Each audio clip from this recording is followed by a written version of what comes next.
area of 2nd and Central today. That could help investigators. They may see something in there that may be useful and allow them to proceed further with the investigation. Any business owners in that area, we're asking please review your video surveillance.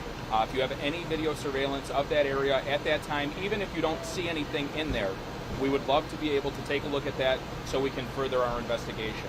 Again, the FBI is working in conjunction with us.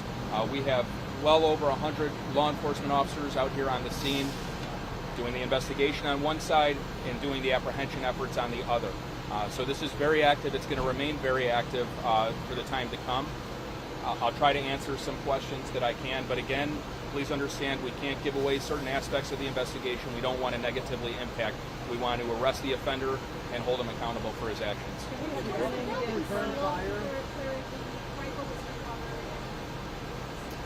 I'm not sure of that right now. Are there any threats online or on social media against the trade at all? None that I am aware of. Certainly investigators are combing through social media to see if there's any clues or any information that they can uncover through social media that might help them with the investigation. So as of now, we have approximately 24 victims that were transported to area hospitals. There's a number of hospitals. Some hospitals did require going on bypass due to receiving traumatic victims in such a high number of them. So hospitals throughout the region, both Lake and Cook County, received patients from this, and their conditions range, some critical, some serious.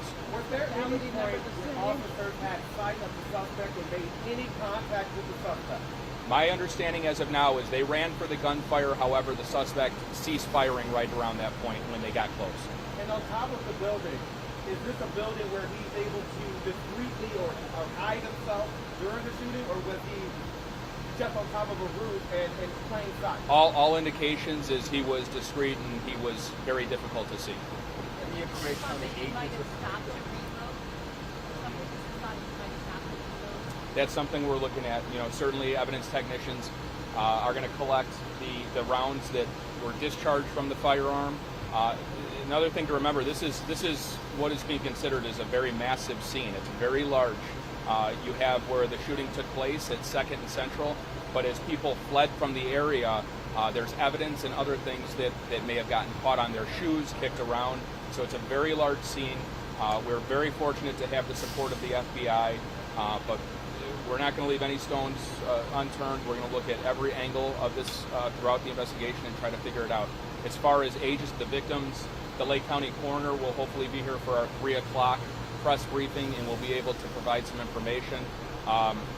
What I know as of now, several of the deceased victims unfortunately perished at the scene, and it sounds like one of them was transported to an area hospital where they perished.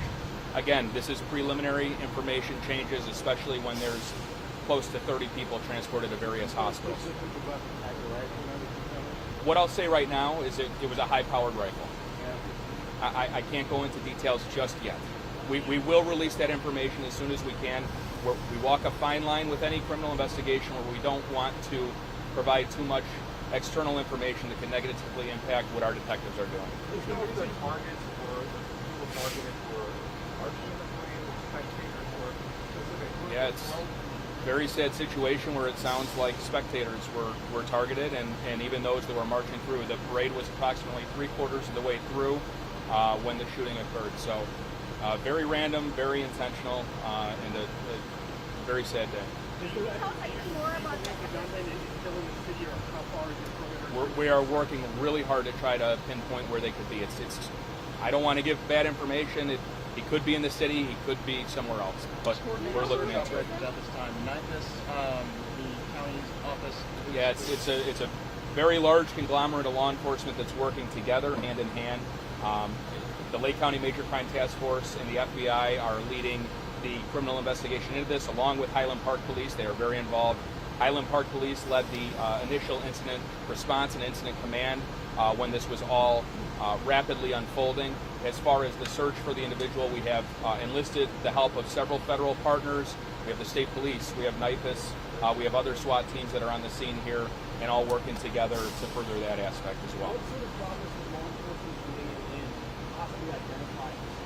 We're working as hard as we can. I mean, and we want to make sure that the information we're receiving and putting out is accurate, and that when the individual is apprehended, it's the correct individual. They're working hard. As far as the structure of the building, can you tell us how, or if was able to even get on top of the roof and make a quick escape? I might be able to provide that a little later. I don't have that right now. Let's do a couple more questions. Can we get, I'm just getting here because your name and title. Sure. My name is Christopher Covelli, Covelli, and I'm the spokesman for the Lake County Major Crime Task Force. You said earlier that it was up to the community to decide whether it was safe for them to hold gatherings today. Is that because so many resources are here, or just because? Well, I think there's a couple reasons, a couple ways communities are going to look at it. Number one, you have a tragic mass act of violence that was random here today at a community event where people were gathered to celebrate, and the offender still has not been apprehended thus far. So, could this happen again? We don't know what his intentions are at this point. So certainly, we're not sure of that. And on the other hand, I think there's a lot of communities that are not looking forward to celebrating after something like this happens right in their backyard. Can you repeat how many people have been died at this point? As of right now, the information I have is there are 6 deceased. 6. And nothing more about Reports of people in the crowd helping those who were injured? There were, and I'm sure they will come forward in the days to come, but there were a number of heroic actions by members of the community, by police, by first responders that rushed in and immediately tended to the victims, tried to get them help. More to come on that later. Right now, our focus is on the investigation and catching this guy.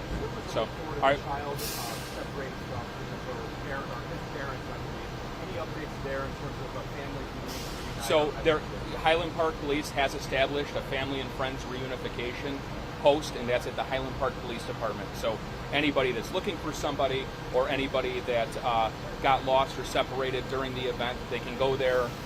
Reunification is happening there. Again, folks. That people are sheltering in place at nearby businesses there. Are they still being told to stay there? Some people, business owners, employees of businesses have waited in their buildings for police escort. Right now, the SWAT team is escorting people out of those buildings, getting them to safety, and being there for them so they feel comforted as they're leaving the facility. But 3 o'clock, we'll be back. Thank you, folks.